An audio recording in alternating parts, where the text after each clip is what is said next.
देखो अब ये रेयर मीडियम है एयर, μ1 मान ली मैंने इसकी रिफ्रैक्टिव इंडेक्स, ठीक है। ये डेंसर मीडियम है, ग्लास बनाया मैंने, ये डेंसर मीडियम, इसकी रिफ्रैक्टिव इंडेक्स हमने मान ली μ2। डेंसर मीडियम है μ2, अभी आईने में मत देखो, μ2 इज ग्रेटर देन μ1, ठीक है। अब रिफ्रैक्टिव इंडेक्स हम कैसे लिखते हैं, अगर तुम्हें याद हो तो हमने एक रिलेशन लिखा था, μ2 upon μ1 is equals to v1 upon v2। Velocity के साथ क्या रिलेशन था वो बता रही हूँ मैं, है ना। वेलोसिटी के साथ क्या रिलेशन था, रिफ्रैक्टिव इंडेक्स का। हमने बात की थी कि refractive index is inversely proportional to velocity.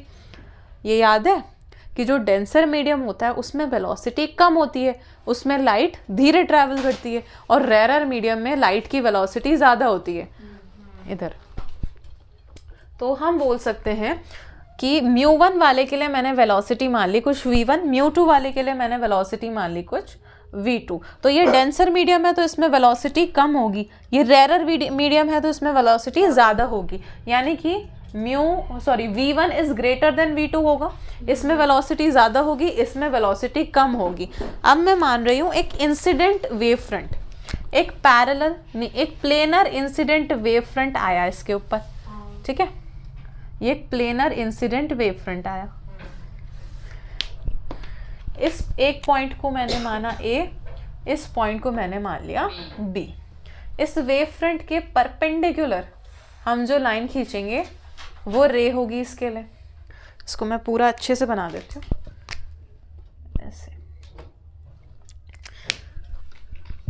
अब ये जो B पॉइंट है इसमें बनेगी वेवलेट्स, सेकेंडरी वेवलेट्स, और वो इस तरह से प्रोपोगेट भी करेगी, इस तरह से प्रोपोगेट करिए,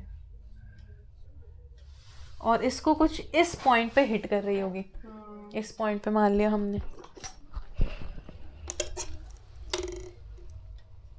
स्ट्रेट लाइन बनेगी नहीं बनेगी, बनी बनी, स्ट्रेट लाइन बन गई।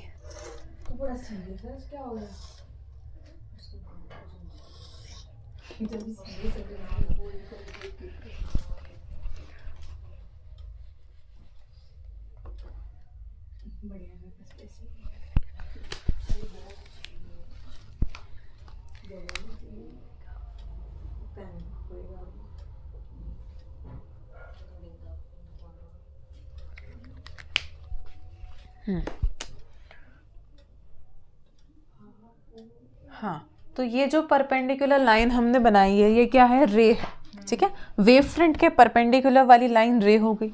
यहाँ पर कुछ 90 डिग्री एंगल बन रहा होगा क्योंकि वेव फ्रंट के परपेंडिकुलर जो हम लाइन बनाते हैं रे, वो 90 डिग्री होती है। अब देखो इस ए वाले पॉइंट पे अगर मुझे बनाना है, अच्छा यहाँ से यहाँ तक जो ये ट्रैवल कर रहा है उसका मैंने कुछ टाइम मान लिया t। अब इस वेव फ्रंट का हर एक पॉइंट t टाइम में ही ट्रैवल करेगा, तो इसके लिए मैंने टाइम t माना है, तो इसके लिए भी टाइम t सेम रहेगा। और speed is equals to distance upon time वाले फॉर्मूले से हम क्या बोल सकते हैं कि स्पीड इसमें ज़्यादा है, v1 ज़्यादा है v2 से, और टाइम तो कांस्टेंट है, तो जिसकी स्पीड ज़्यादा होगी क्या वो ज़्यादा डिस्टेंस भी ट्रैवल करेगा, और जिसकी स्पीड कम होगी क्या वो कम डिस्टेंस ट्रैवल करेगा। मतलब जो बी पॉइंट है वो v1 स्पीड ट्रैवल करेगा, तो v1 ज़्यादा है तो क्या ये डिस्टेंस भी ज़्यादा ट्रैवल कर रहा है, पर a जो है वो v2 स्पीड ट्रैवल करेगा, इसी वजह से डिस्टेंस भी कम होगा क्योंकि v2 कम है तो डिस्टेंस भी कम होगा। तो ये कम डिस्टेंस तक ट्रैवल करेगा पर उसी टाइम के लिए, मतलब जैसे हमने 2 सेकंड लिया तो 2 सेकंड में ये तो यहाँ तक पहुँच जाएगा पर ये कुछ यहीं तक पहुँच पाएगा। तो इसके लिए जो हम वेव फ्रंट बनाएंगे वो कम डिस्टेंस तक का बनाएंगे। जैसे ये देखो ऐसे ऐसे ऐसे ऐसे, इस डिस्टेंस तक मैंने बना दिया इस वेव फ्रंट को। इस वेव फ्रंट के परपेंडिकुलर जो लाइन बनाएंगे वो रे हो गई हमारी। अब B इस पॉइंट तक पहुंचा, इसको नाम दे दिया B डैश, A इस पॉइंट तक पहुंचा, इसको नाम दे दिया A डैश, और यहाँ पर हमने इन दोनों पॉइंट्स को ज्वाइन करने वाली एक टेंजेंशियल लाइन बना दी, और टेंजेंट भी लाइन के परपेंडिकुलर ही होती है, ठीक है। तो ये 2 ट्राइंगल्स हमारे पास बन गए। इसके लिए डिस्टेंस कम है, वेलोसिटी भी कम है, इसके लिए डिस्टेंस ज़्यादा है, वेलोसिटी भी ज़्यादा है, दोनों सेम टाइम t के लिए ही ट्रैवल कर रही है, ठीक है। इसके लिए हम अगर b b डैश और a a डैश लिखना चाहें तो कैसे लिख सकते हैं। देखो इस बी बी डैश को हम क्या लिख सकते हैं, बी बी डैश को, स्पीड क्या होता है, डिस्टेंस अपॉन टाइम होता है, तो डिस्टेंस स्पीड इनटू टाइम हो जाएगा। B B dash rarer and medium के लिए तो इसकी स्पीड हो गई v1 इनटू टाइम कितना लगेगा, t ही लगेगा। और ए डैश के लिए ए डैश के लिए v2, हाँ स्पीड v2 हो गई, डेंसर मीडियम है, इनटू टाइम तो सेम ही लिया है हमने दोनों के लिए, तो टाइम हो गया t।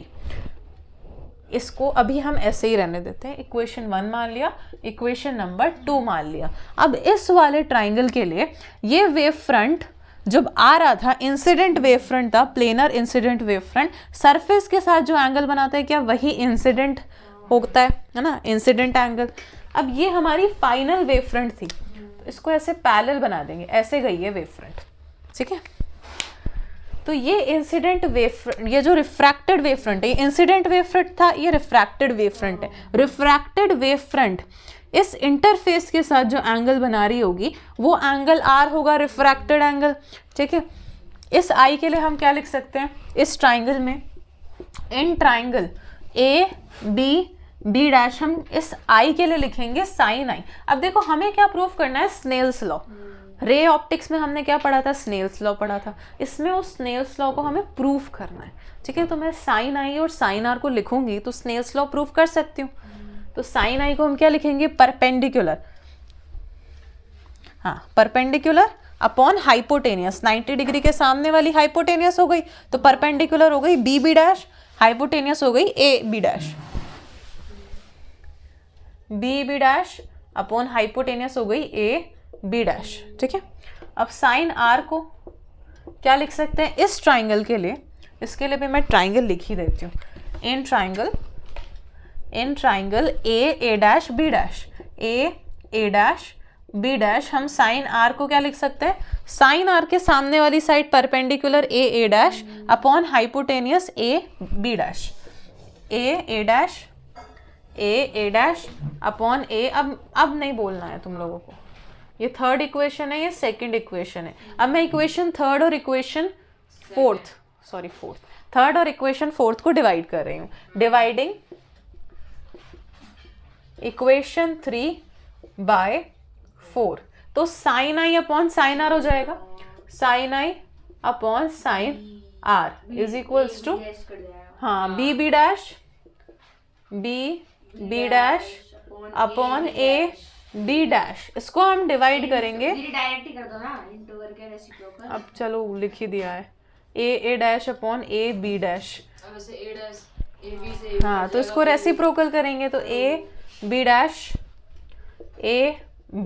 अपॉन ए डैश आ गया, ए बी डैश से ए बी डैश कट गया, तो B dash upon a dash. अब हम बी बी डैश पहले लिख चुके हैं, ए डैश भी पहले लिख चुके हैं, तो इन दोनों को हम इस इक्वेशन में पुट कर देंगे, ठीक है। तो इधर हम पुट करेंगे, पुटिंग इक्वेशन 1 एंड 2, इक्वेशन 1 और 2 को इधर पुट करेंगे, sine I upon sine are is equals to, B B dash की जगह लिख सकते हैं v1 into T upon v2 into T, तो t से t कट गया, v1 अपॉन v2 आ गया। अच्छा v1 अपॉन v2 को क्या μ2 अपॉन μ1 भी लिख सकते हैं, तो इसको मैंने लिख दिया μ2 अपॉन μ1। इस चीज को मैं ऊपर लिख देती हूँ, μ2 is greater than μ1 and v1 is greater than v2, इधर लिख रही हूँ मैं, है ना। हाँ हमारे पास आ गया final, sine I upon sine are is equals to μ2 upon μ1, μ2 upon μ1। अब इसको हम कर देते हैं cross multiply, μ1 sine i is equals to μ2 sine r, तो हमारा स्नेल्स लॉ प्रूफ हो गया, ठीक है। आगे समझ में बस।